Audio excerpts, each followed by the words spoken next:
ये बेसिकली कई लोग का सवाल आता है कि एक टाइम मैनेजमेंट बेसिकली कैसे करें। ठीक है, बहुत ही बेसिक चीज़ है, क्योंकि देखो आप 4 सब्जेक्ट पढ़ रहे हो, टेक्निकली 4.5 पढ़ रहे हो, इसमें अगर हिंदी ऐड कर दो या कंप्यूटर ऐड कर दो वो तो खैर चलो आप बाद में पढ़ोगे, लेकिन टाइम मैनेज कैसे कर सकते हैं और इसमें येस ऑफिसर आपको कैसे हेल्प कर सकता है।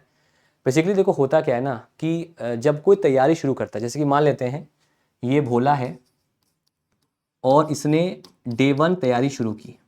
ठीक है, अब जब ये डे 1 आया आपका, तो डे 1 में इसको मतलब इसकी बैंड बज गई, मैथ्स भी है, इंग्लिश भी है, रीजनिंग भी है, जीए भी है, कई एग्जाम्स में कंप्यूटर भी है, हिंदी भी अगर पढ़ना है तो बहुत कुछ होता है। तो पहला काम इसको क्या करना है कि पहला काम इसको एक मॉक टेस्ट देना है। ठीक है, जब ये मॉक टेस्ट देगा ना तो ये अपना आकलन कर पाएगा, अपना एक एनालिसिस कर पाएगा कि कौन कौन से सेक्शन में ये खराब है। मान लेते हैं इसका इंग्लिश और जीए खराब है। अरे भाई जीए खराब। अब ये चीज़ क्लियर है कि आने वाले जो 1 से 3 महीने हैं उनमें इन पर तो स्पेशल फोकस देना पड़ेगा और साथ साथ वो मैथ्स रीजनिंग भी कर सकता है। Now this can be other way around as well. For example उसका मैथ्स इंग्लिश अच्छा हो या मैथ्स इंग्लिश अच्छा हो, कुछ ना कुछ तो उसका ठीक ठाक होगा। अब आते हैं कि जब मॉक टेस्ट दे दिया अब तैयारी कैसे करेंगे। फॉर एग्जाम्पल आप सब येस ऑफिसर पे हो और आप सबके पास सारे के बैचेस हैं। ठीक है, और हम सारों के बैचेस का, हमारी क्लासेस का एक सिलेबस भी आपको पता है। तो आपको पहले तो फिगर आउट कर लेना है कि कौन कौन से टॉपिक हैं जिनके कंसेप्ट मुझे क्लियर करने हैं। ठीक है, जैसे कि हो सकता है रीजनिंग में सीटिंग अरेंजमेंट आपको पढ़ना हो सकता है आपको मैथ्स में बेसिक्स ही क्लियर ना हो आपके, तो आप परसेंटेज, रेशियो, प्रोपोर्शन, इन चीज़ों पे फोकस करें। इंग्लिश में आपको इंग्लिश एडिटोरियल ही ना आता हो या इंग्लिश का ग्रामर ना आता हो तो पहले उन बेसिक्स को कवर करोगे। तो 3 हिस्सों में आपको डिवाइड करना है चीज़ों को। पहला है कॉन्सेप्ट, फिर है उनकी क्लैरिटी और फिर है आपका मैच। पहले अगर हम खास तौर पे बात करें मैथ्स रीजनिंग की, क्योंकि जो मुझे जानकारी 10-12 सालों में, वहाँ पर अगर आपको कॉन्सेप्ट क्लियर है तो जब आप कोई क्वेश्चन अटेम्प्ट करोगे तो आपको क्लैरिटी मिलेगी कि उस कॉन्सेप्ट का यूज़ करके क्वेश्चन बन रहा है कि नहीं बन रहा है। जैसे कि एक बहुत ही पॉपुलर मेथड है अंकुश सर का थ्रेड मेथड, उसको यूज़ करके आप क्वेश्चन अटेम्प्ट कर सकते हो। सिमिलरली आशीष सर के भी बहुत सारे अच्छे मेथड्स हैं, उनका यूज़ कर सकते हो। इंग्लिश में भी कई सारे ऐसे ग्रामर रूल्स होते हैं जिनको फॉलो कर सकते हो। तो पहला काम तो आपको ये करना है कि कंसेप्ट करना है। अब ऐसा हो सकता है कि इसको करने के लिए आपको दिन भर में 4 से 5 घंटे क्लास करनी पड़े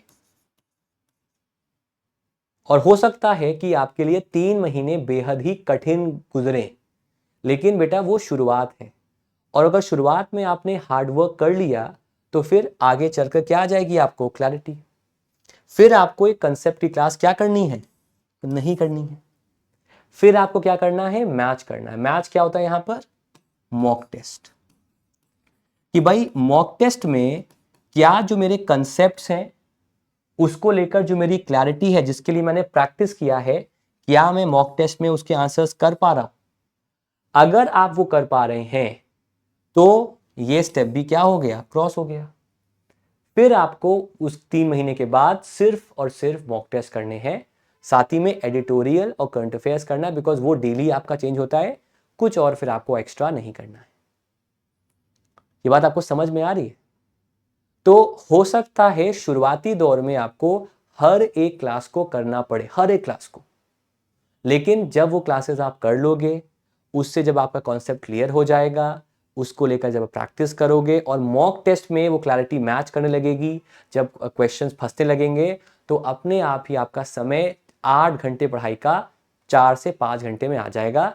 फिर आप सिर्फ यूट्यूब पे जाके रिवाइज करोगे, चाहे कोई सेशन आया आशीष सर का, अंकुश सर का, मेरा, किसी का, उन सेशन में आप अटेम्प्ट करोगे और अंदर ही अंदर आपको एक कॉन्फिडेंस बिल्ड होगा।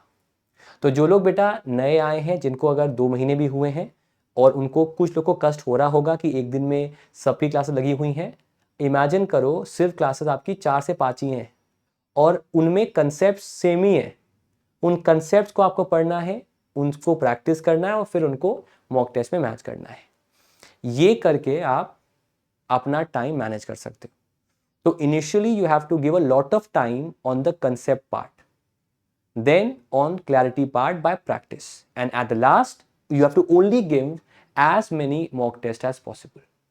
उम्मीद करते हैं आपको ये जो टाइम मैनेजमेंट टेक्निक है ये समझ में आ गई होगी। क्लियर है सबको, समझ में आ गया? तो देखो यार, मैं बताऊं प्रॉब्लम क्या। देखो प्रॉब्लम ये होती है ना कि हम दो तरह के होते हैं। किसी को लाल, अगर किसी सांड को तुम लाल दिखा दो वो कोई लाल फ्लैग दिखा दो, आप देखा होगा वो एकदम भागता है, बेतहाशा भागता है, ठीक है। तो आप तो सांड नहीं हो ना, आप तो इंसान हो।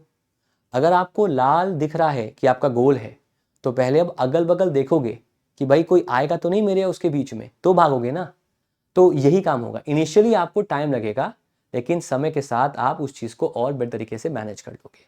तो ये मेरा बहुत ही बेसिक सा एक मतलब एक फ़लसफ़ा था जो मैंने भी किया था अपने तैयारी में, और अच्छे अच्छे बच्चे यही तैयारी फोकस करते हैं। उम्मीद करते हैं कि आपको क्लियर सबको हो गया है, ठीक है। चलिए, तो इसी के साथ मैं सेशन को एंड करता हूँ। उम्मीद करते हैं आपको ये कॉन्सेप्ट समझ में आ गया है। Thank you so much everyone and take care. मुलाकात करेंगे आपको हम अगले वीडियो में। तब तक के लिए thank you so much everyone, bye bye.